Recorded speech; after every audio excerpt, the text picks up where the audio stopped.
The Batman has finally hit theaters after so many delays and a lot of dodges from Snyder Cult bullets. I mean, really, look at DC just neoing that shit.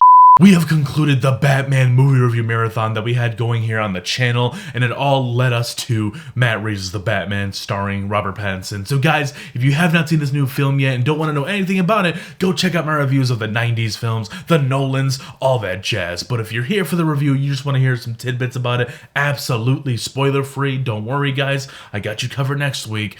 But if you want to hear my thoughts, stay tuned.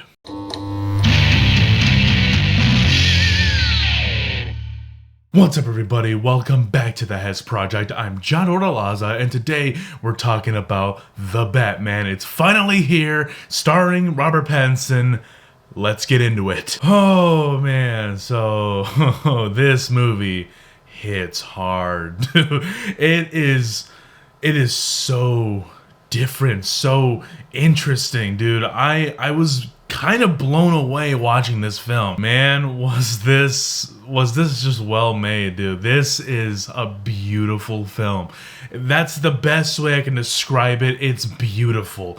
And I want to go right into the tone real quick, because the tone of this film is astronomically different. It stands out from almost any superhero film that I can think of at the moment. Like, in terms of its tone, it is a dark and brooding crime drama, at sometimes a horror slasher film, and then it's a comic book film. You almost forget that it's a comic book film. In this world, Robert Pattinson's Batman feels organic, and he feels like he is this entity that exists in the real world. This movie really does do a great job setting the tone for, oh, this is a real city. This could be your city, and this could be like a crazy vigilante detective in your city. Dude, in just the first 5 minutes alone, they painted a great picture of Gotham and its underworld, showcasing this gang with face paint, and they're bullying people on the subway,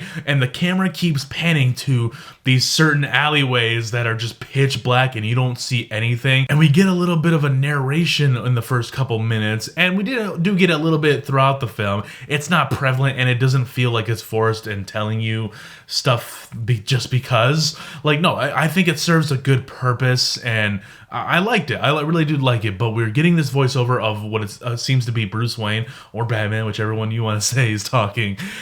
He's saying some crazy stuff, something along the lines of, I'm going to butcher it, but he said, "I am the shadows." And they kept showing these dark alleyways, and I'm like, oh my god, he's going to appear in any of these spots. I don't know where, but as a viewer, as an audience member, I was this close to my pants. In the first 5 minutes, I felt afraid. I really did, and it wasn't because of the gang. It wasn't because we got introduced to the villain super early like we did, but dude, the Riddler, in my opinion, he's not scary in this movie. Like, he's cool. I like the actor, and I like what they did with the Riddler in this movie, but he's not scary to me. That's not the scary part. Minus the one scene where he just showed up in the dude's house. That's okay, creepy, but he didn't scare me. The Batman scared the out of me. And this is where I wanted to go with my point. Now, the Batman in this film is like a horror entity. He is like a slasher character in this film at times, when it's doing these types of things, when it's showing the perspective of the thugs looking into that dark alleyway, and they hear footsteps, very slow, ominous footsteps hitting the wet cement as it's raining, and you just see, all you see is the half mask of his face kind of appear. That's the only bit of him that's not black. That's the first thing you see. And then this imposing dude, all dressed in black from head to toe, just stands mere feet in front of you, and he says nothing. There were a few scenes in this film where, for me, it felt like I was the thugs and I was watching the horror entity of the Batman, and that is very fascinating, dude. I never would have thought of putting Batman in that type of a scenario, like him being this entity, this horror slasher character, but you get that vibe, dude, and especially because of that music. Michael Giacchino, he outdoes himself in this movie, dude. He does the score for the Apes films, the Planet of the Apes films that Matt Reeves directed, the last two, and he did the score for Doctor Strange. I'm sure he's doing it for Multiverse of Madness as well. And there might be another Marvel film that he's done. I can't think off the top of my head, but those are the ones that come to mind when I think of Michael Giacchino. He's a great freaking composer, dude. And man, his music in here mixed with the cinematography and how they film Batman in here, it's terrifying.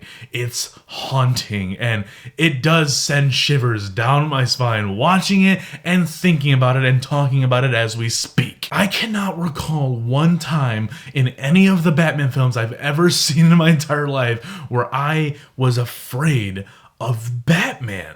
I've never felt that way, dude. I felt that the thugs were afraid of Batman in like the Nolan films, but me myself as a viewer, I was just like, yeah, Batman, get him. But dude, I wanted to leave. I wanted to go somewhere else where I was safe because I felt Batman was looking at me. That's how I view these types of scenes that they filmed for the Batman in this film. It feels like it's invoking the horror aspect and a little bit of a slasher too, dude. That music, when it kicks on, you know, like they say about the bat signal, it's not a signal, it's a warning. And that pretty much just encapsulates Robert Pattinson's The Batman in here. Like, he is a warning.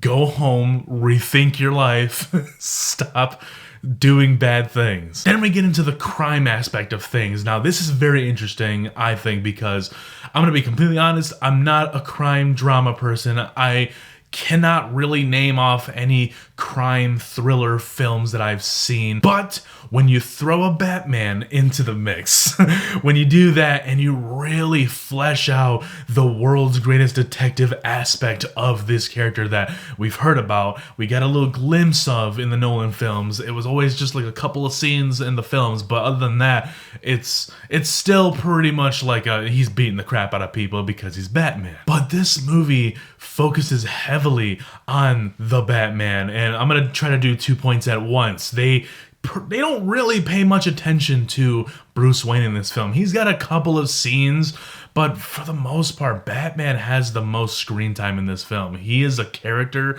and I don't know, a lot of people have probably said this. They said this in the movie, I believe. The Batman is his true face, his true identity. Bruce Wayne is the mask. I don't mind when people play Bruce Wayne. It's fine. Michael Keaton was cool as Bruce Wayne, I guess. Christian Bale was awesome as Bruce Wayne. I like their Bruce Waynes. I like Ben Affleck's Bruce Wayne. I never go to the theaters to see Bruce Wayne, though. I go to the theaters to see Batman kick some ass, solve some puzzles, and arrest some freaks. That's why I come to the theaters. I never go to the theaters to see someone portray Bruce Wayne well. This movie prioritizes the Batman as a crime-fighting vigilante and the world's greatest detective, dude. And he has like this buddy cop duo with Jeffrey Wright's Commissioner Gordon, or he's Lieutenant Gordon, I believe. Dude, I loved everything about their pairing in this film. It's so good, man. I feel like I'm invested into this world. I feel like that they're taking me on the ride. They're trying to solve these riddles that the Riddler is leaving behind. And yeah, they're pretty clever.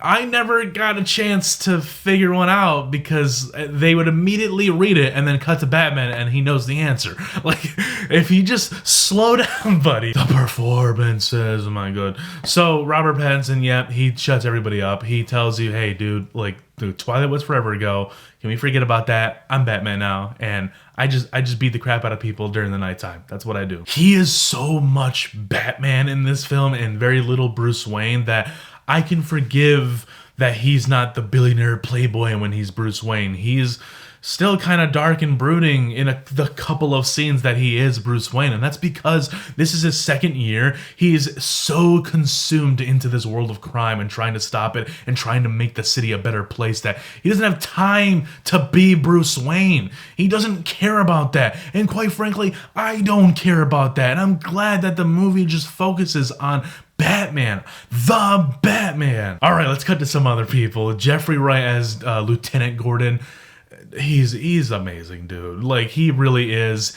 I think he does what Gary Oldman did for the role of Gordon in the Nolan films but more, dude, because he's given a lot more in this film. He's involved, dude. He not only sides with Batman and helps him out solving these crimes, but dude, it's not really a spoiler, but like there's a scene where he puts Batman in check, dude. Even though he's not even like the commissioner, there's still people above Gordon, but they can't even do that to the Batman. And this is just Lieutenant Gordon, and he's putting Batman in check. Zoe Kravitz as Catwoman, Selena Kyle, I loved her, dude. She's really good in the film, and her chemistry with Robert Pattinson's Batman is so good. Like, it's subtle. They got a little bit of a sexual tension, but you know, they don't go crazy with it. Paul Dano's Riddler, creepy as hell, dude. That's the best way I can describe him. He's not scary to me. There was the opening scene where they introduced him, that was pretty creepy and scary, but other than that,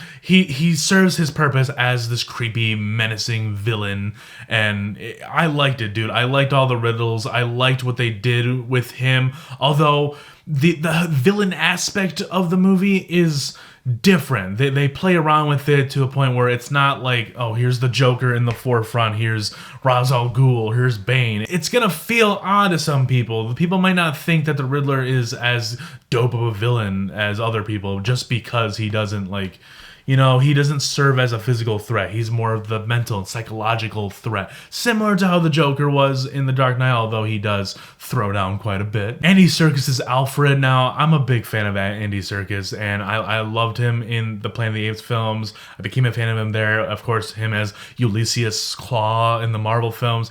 Great actor. I like him, dude. And he's a good Alfred in here, too. He just doesn't get much to do, in my opinion. He's in here for a handful of scenes, and we just don't get enough of him. This is the Batman going on the journey with Commissioner Gordon, tagging along, partnering up, solving these crimes. It doesn't have that same effect of Michael Caine influencing Bruce Wayne in the Nolan films. It doesn't feel anything like that. And Colin Farrell as the Penguin, dude, he's good. He's good, dude. All the prosthetics, and he just looks amazing, and he acts amazing. He's got that heavy, like, New York accent, and it works, man. I liked him in the movie. He kind of serves as, like, the villain role with the Riddler. They kind of share that spotlight quite a bit, and I liked it, dude. I liked what they did with this character. Guys, those are my thoughts on The Batman, directed by Matt Reeves and starring Robert Pattinson. It's finally here, and I am just shocked of how good it is. It's well made. It's well directed, well acted, very, very beautifully shot. The cinematography does blow me away. The score, it just amplifies everything, dude. As if everything is already like an A+. When that score comes in, dude, A++. So leave a like, guys, and subscribe to the channel if you're new. Be sure to stick around next week because, like I said, we're going to be talking full-on spoilers for The Batman. So you have a whole week to go check this out, and I would highly recommend it. If you are a fan of The Batman, superhero films, crime thrillers, or even horror slashers, you're going to get something out of it if you are a fan of one of those things because, in my honest opinion, it invokes all of those genres into one film.